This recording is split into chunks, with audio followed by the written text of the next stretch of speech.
Good morning. How are you doing? I'm Mark Holmes, and I'm a content creator. You know, it's funny when I say that because I have done a lot of really cool things in my life, and I've got to meet some really cool, interesting, and powerful people.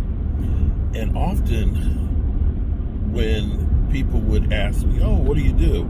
I'd say I'm a general contractor and I'm a cabinet maker. And they would kind of look down like, "Oh, okay," because some of these people were CEOs of companies and things like that, NFL bigwigs and things.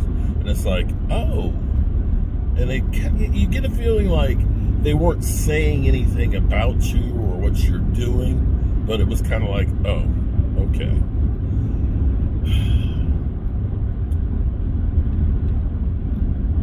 I am a jack of many things. I have many, many buckets of things that I do. I'm on a historic commission for a small town. I'm a general contractor. I own real estate and have rental properties. And I'm a content creator. The funny thing is when you say to somebody, "I'm a content creator," I used to say I'm a YouTuber. They kind of be like, "Oh, okay."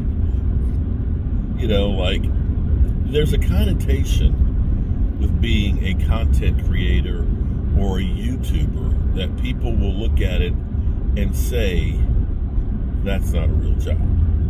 You know, when there's been hiccups in content creation, for example, back, I think it was 2018, it was the big ad revenue nightmare because everybody started withholding all their ad revenue because they found out they were advertising on sometimes platforms that didn't go with their brand. In which case, all of a sudden, ad revenue went like below $1. And it took time for YouTube to actually go through and change how they promoted ads and things like that, to put safety guards in and things to where the program is now, where a video can be demonetized because of the type of content.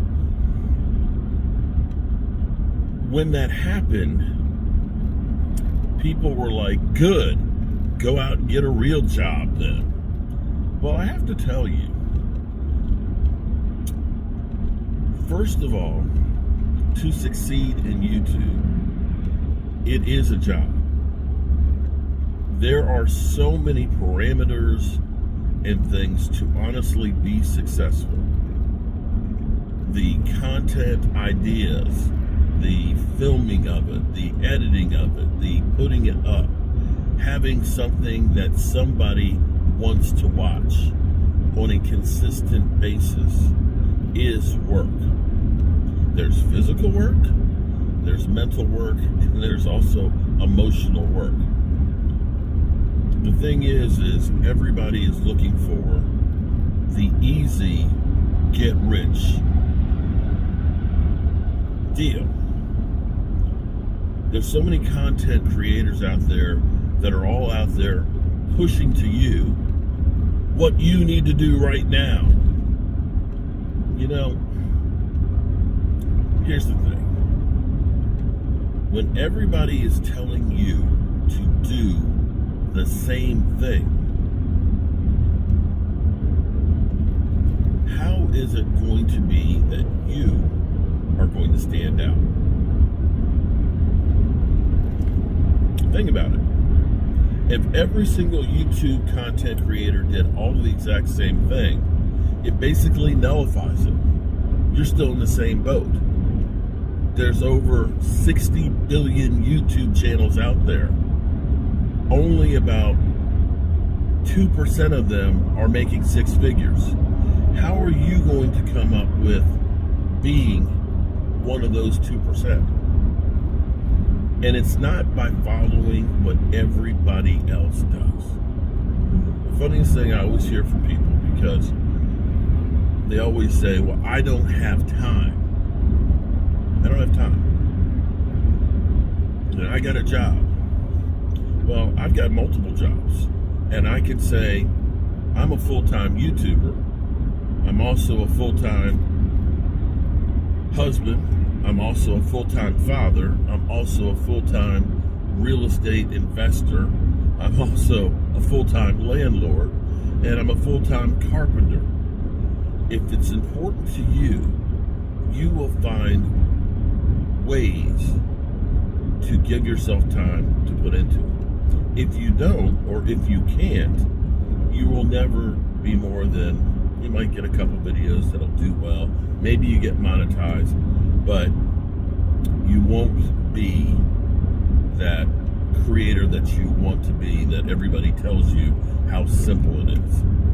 You have to be creative. You have to come up with the next thing. And I've also learned through the course of doing this 9 years, my main channel, original channel, got its first 1,000 subscribers in 2016, is you have to constantly evolve and change with YouTube. And you can't be the follower. You need to be the guy who's the trendsetter. And you have to look at life as opportunities. There's a lot of things that I've tried that haven't worked.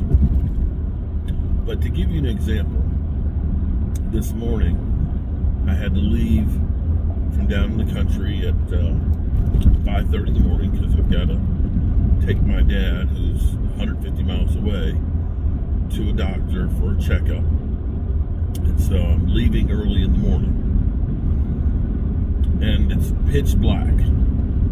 But as I start driving, it starts to lighten up and I can start to see some of the red on the mountains.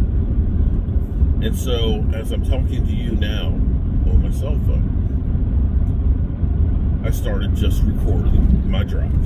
I don't have any music on. It's just the sounds of the vehicle, the road, the trucks that I go by, and so on. But I recorded that drive because it's amazing how it worked out. Because I'm going north on Interstate 81, and it's basically, my right side is beginning to lighten up for the sun. I eventually get to Interstate 66 where I'm going into the sun, and it timed it just right that literally I'm driving into the sunrise. So this recording is 40 minutes long. Now, as I'm driving and I'm looking at what's recording, I'm realizing how dirty my windshield is. And so I'm going to just keep this just as it is. I'm going to upload it, the raw footage, 40 minutes onto one of my channels, and we'll call it something like Chasing the Sunrise with a Dirty Windshield. Now, maybe nobody watches this video. Maybe nobody does. But you never know that it could become the next genre, where people are driving in unusual places with a dirty windshield. So it could be driving the Skyline Drive, so you got the valley and going up and down on the mountains and seeing the overlooks with a dirty windshield.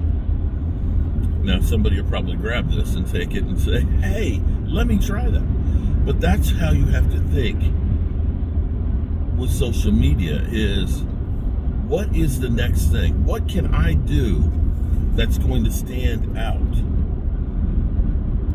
What is the thing that's going to touch somebody else? Maybe because it's in the Shenandoah Valley, somebody likes to see the scenery as it gets lighter and lighter and lighter. Maybe it's the sound of the road that's comforting. Maybe it's just white noise that somebody wants to see. Or maybe it's somebody wants to see the actual sunrise. So that's the kind of things that I try and do to figure out what works. You can't go through and just listen to everybody that's got, the things that you have to do right now. You've got to, first of all, be unique, a little bit different, And you have to be something that people want to know about, learn about, or be part of. And that's really about it when it comes to social media. So, good luck on your journey and with the things that you do here on YouTube. And I will keep posting on this channel different thoughts that I have as far as things to do or how I've done it or tips on YouTube. I hope your YouTube journey is successful. And if you have questions about anything that I've done or seen